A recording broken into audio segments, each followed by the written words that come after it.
नमस्कार विद्यार्थी मित्रमैत्रिणींनो, current affairs bye Meghali या आपल्या यूट्यूब चॅनलवरती तुमचे मनपूर्वक स्वागत आहे.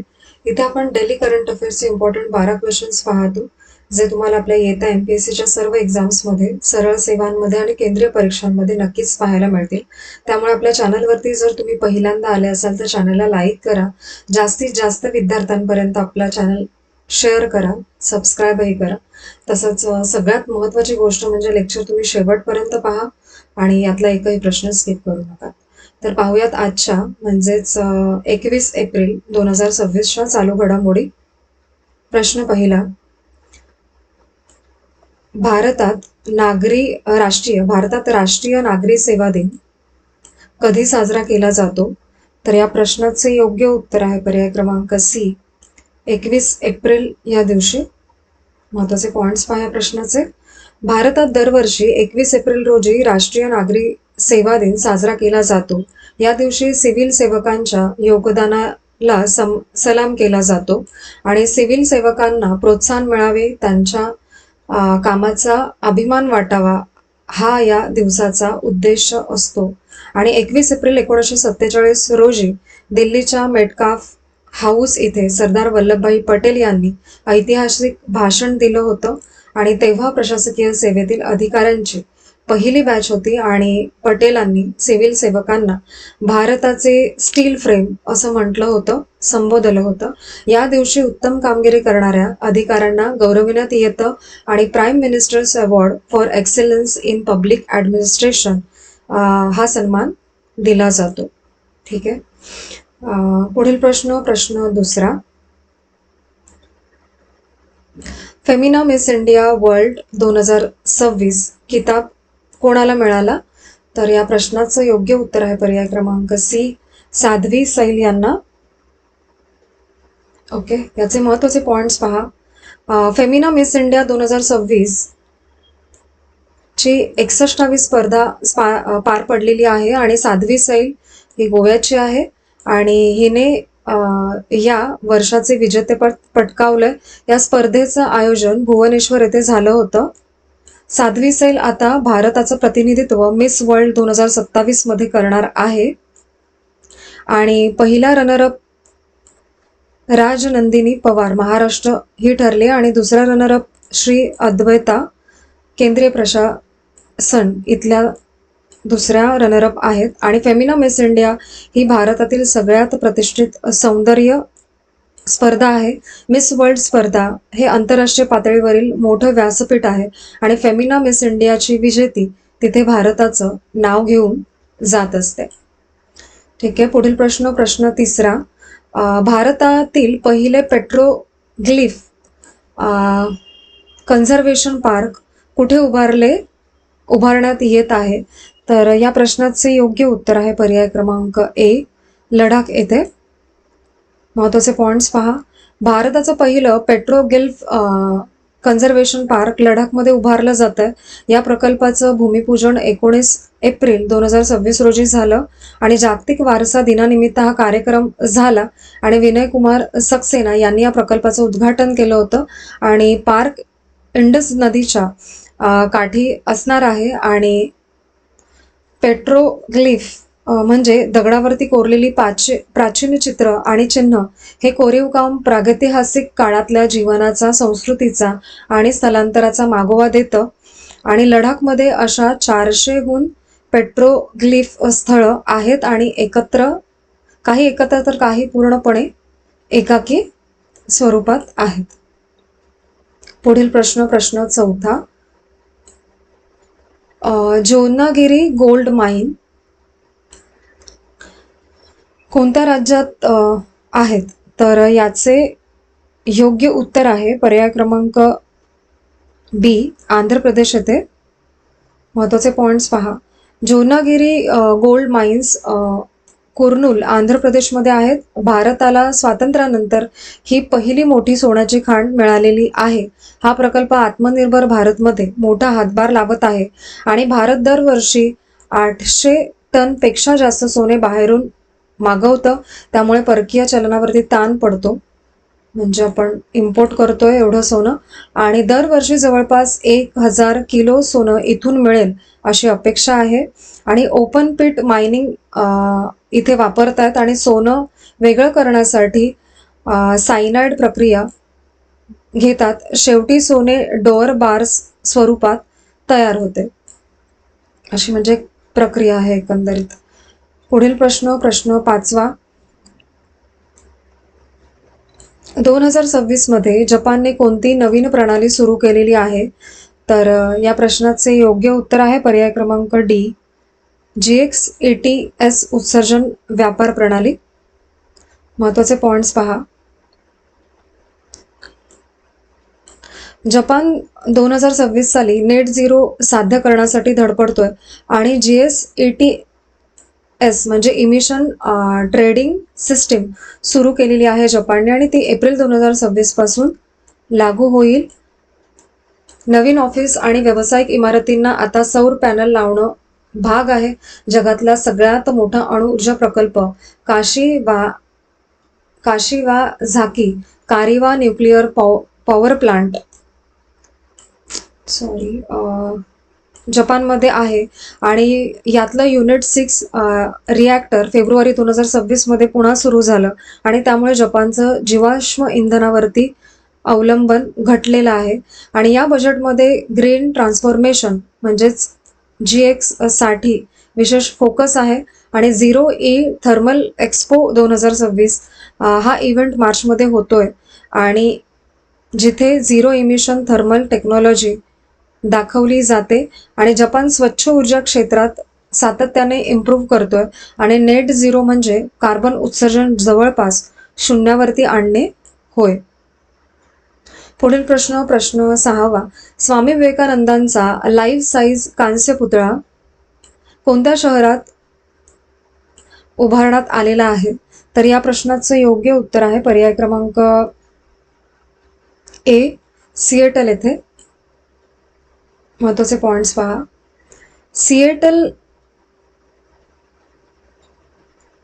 वेस्टलेक स्क्वेअरमध्ये स्वामी विवेकानंदांचा जीवन आकाराचा कांस्य पुतळा उभारलेला आहे. 12 एप्रिल 2026 रोजी या पुतळ्याचं उद्घाटन झालं होतं, आणि अमेरिकेमध्ये शहर प्रशासनाने उभारलेला हा पहिलाच स्वामी विवेकानंदांचा पुतळा आहे.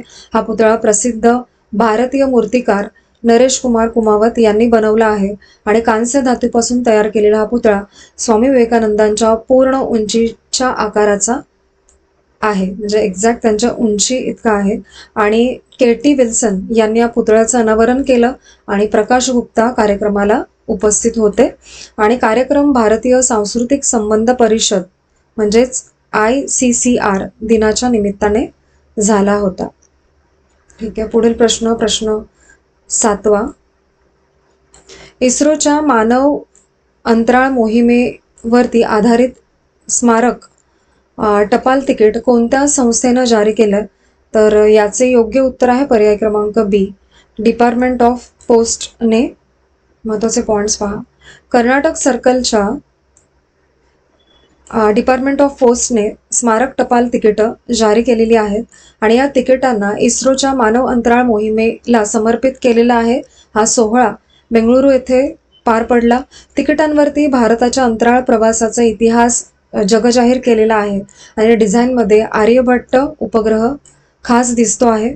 आणि कार्यक्रमाचे अध्यक्षस्थान के प्रकाश यांनी सांभाळलं, आणि भारत आता अंतराळ संशोधनात जोरदार वाटचाल करतो आहे. पुढील प्रश्न 8वा. क्युडेंगा ही डेंग्यू लस कोणत्या देशाच्या कंपनीने विकसित केलेली आहे? तर याचे योग्य उत्तर आहे पर्याय क्रमांक सी, जपानने. महत्वाचे पॉइंट पहा. डेंग्यूची पहिली लस भारतामध्ये 2026च्या मध्यापर्यंत मिळू शकते. इंडियन इम्युनॉलॉजिकल लिमिटेडने ही पहिली लस यशस्वीपणे पूर्ण केलेली आहे. हा पॉइंट सगळ्यात महत्त्वाचा आहे, यावरती प्रश्न येऊ शकतो, त्यामुळे पहिला पॉइंट लक्षात घ्या. दुसऱ्या आणि तिसऱ्या टप्प्यामध्ये चाचण्या लवकरच सुरू होणार आहेत, आणि या चाचण्या 18 ते 50 वयोगटातील लोकांवरती झालेल्या आहेत. आणि पॅनासिया बायोटेक हे भारतीय बनावटीची डेंग्यू लस विकसित करत आहेत आणि ही लस ICMRच्या मदतीने तयार होत आहे. क्युडेंगा ही जागतिक पातळीवरती विकसित झालेली लस आहे आणि लसीकरणामुळे मृत्यूदर कमी होणे अपेक्षित आहे. ठीक आहे, पुढील प्रश्न 9वा. वर्ल्ड इकॉनॉमिक फोरमच्या यंग ग्लोबल लीडर्स 2026 मध्ये कोणाची निवड झाली? तर या प्रश्नाचे योग्य उत्तर आहे पर्याय क्रमांक A, विसोत नाम यांचे. महत्वाचे पॉइंट्स पहा या प्रश्नाचे. विसोत नाम हे यंग ग्लोबल लीडर्स 2026 साठी निवड झालेली आहे यांची आणि हा पुरस्कार वर्ल्ड इकॉनॉमिक फोरम कडून दिला जातो. यंग ग्लोबल लीडर्स मध्ये 40 वर्षांखालील नेते निवडतात आणि विसोत नाम हे एअर एशिया कंबोडियाचे CEO आहेत आणि ते कंबोडियातील तरुण प्रभावी नेत्यांपैकी एक आहेत आणि ते कंबोडिया टुरिझम बोर्डवरही काम करतात आणि हे उपक्रम उद्याचे जागतिक नेते घडवण्यासाठी आहेत. ठीक आहे, पुढील प्रश्न 10वा. भारताचे बांगलादेशातील उच्च आयुक्त म्हणून कोणाची नियुक्ती झालेली आहे? तर या प्रश्नाचे योग्य उत्तर आहे पर्याय क्रमांक B, दिनेश त्रिवेदी यांचे. महत्वाचे पॉइंट्स पहा. दिनेश त्रिवेदी यांनी भारताचे बांगलादेशातील उच्चायुक्त म्हणून नियुक्ती यांची झालेली आहे. ते माजी केंद्रीय मंत्री होते आणि ही नियुक्ती पारंपरिक पद्धतीपासून वेगळी आहे. सहसा हे पद IFS अधिकाऱ्यांना दिलं जातं आणि भारत बांगलादेशाशी संबंध मजबूत करण्याचा प्रयत्न करत आहे आणि बांगलादेश भारताचा महत्त्वाचा शेजारी देश आहे. भारत आणि बांगलादेश यांच्यात 4000 किलोमीटरपेक्षा जास्त सीमा आहे आणि भारताने बांगलादेशाला 6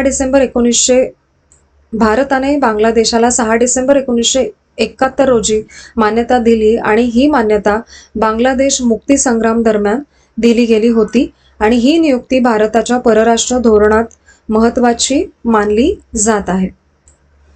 पुढील प्रश्न 11वा. ग्राम समृद्ध ग्राम इनिशिएटिव्ह कोणत्या पुरस्कारासाठी नामांकित झालेली आहे? तर या प्रश्नाचे योग्य उत्तर आहे WSIS पुरस्कारासाठी. याचे महत्त्वाचे पॉइंट्स पहा. समृद्ध ग्राम इनिशिएटिव्हला WSIS प्राइज 2026 साठी नामांकन मिळालं. हे नामांकन इनॅबलिंग एन्व्हायरमेंट कॅटेगरीमध्ये मिळालेलं आहे आणि ही योजना डिपार्टमेंट ऑफ टेलिकम्युनिकेशनद्वारे सुरू करण्यात आली होती. ही योजना भारत नेट प्रोजेक्ट अंतर्गत आहे. या योजनेमध्ये फिजिटल म्हणजे फिजिकल प्लस डिजिटल सेवा दिल्या जातात. गावांमध्ये समृद्धी केंद्र स्थापन करण्यात आलेली आहेत या अंतर्गत आणि हे केंद्र ओपन स्पॉट सर्व्हिस हब म्हणून कार्य करतात आणि ज्योतिरादित्य सिंधिया यांनी पहिलं केंद्र सुरू केलं होतं आणि WSIS फोरम 2026 जिनेव्हा येथे जुलैमध्ये होणार आहे. हे लक्षात ठेवा. पुढील प्रश्न 12वा आणि आजचा आपला शेवटचा प्रश्न. डस्टलीक 2026 संयुक्त लष्करी सराव कोणत्या 2 देशांमध्ये होत आहे? तर याचे योग्य उत्तर आहे पर्याय क्रमांक D, भारत आणि उझबेकिस्तान. महत्त्वाचे पॉइंट्स पहा. डस्टलीक 2026 हा भारत आणि उझबेकिस्तान यांचा संयुक्त लष्करी सराव आहे. हा सराव 7वी आवृत्ती ही या सरावाची 7वी आवृत्ती आहे आणि सराव गुरुम सराय फील्ड ट्रेनिंग एरिया येथे होत आहे आणि हा भाग उझबेकिस्तानच्या नामंगन प्रदेशात आहे आणि सराव अर्धपर्वतीय भागामध्ये होत आहे. विशेष शस्त्र कौशल्यांवरती यामध्ये भर दिला जातोय आणि हा सराव सुरक्षा सहकार्य मजबूत करतो. सराव 25 एप्रिल 2026 रोजी समाप्त होणार आहे आणि डस्टलीक सरावामुळे द्विपक्षीय संबंध अधिक मजबूत होतात. ठीक आहे, तर आजचे आपले 21 एप्रिल 2026चे डेली करंट अफेअर्स पाहून झालेले आहेत. आजचे लेक्चर तुम्ही शेवटपर्यंत पाहिलेच असेल, त्याबद्दल थँक्यू सो मच.